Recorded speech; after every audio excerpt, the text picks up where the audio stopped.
Good afternoon. My name's Neil Smith. This is actually the first time I'm doing this, making a video for YouTube and hopefully for dissemination in X as well.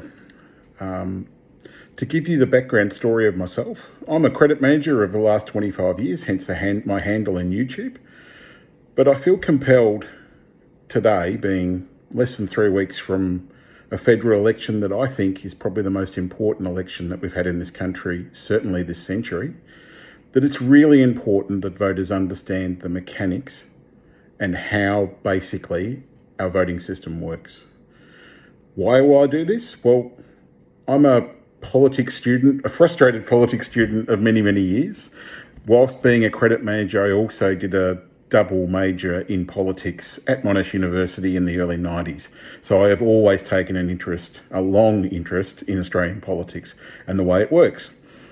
Where we find ourselves now is a really interesting point.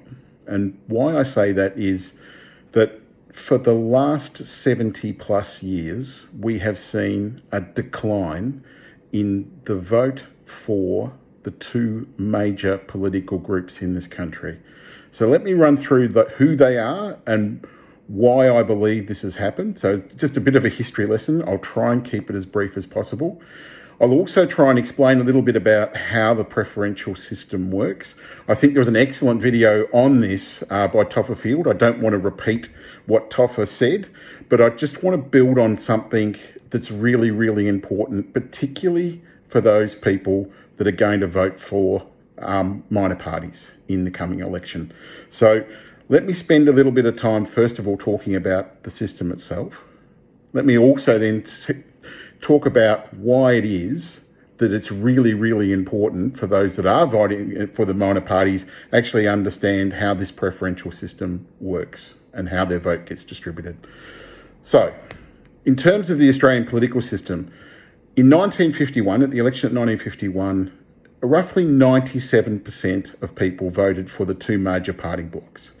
Those two major party blocks being the ALP, or the Australian Labor Party, and the Coalition.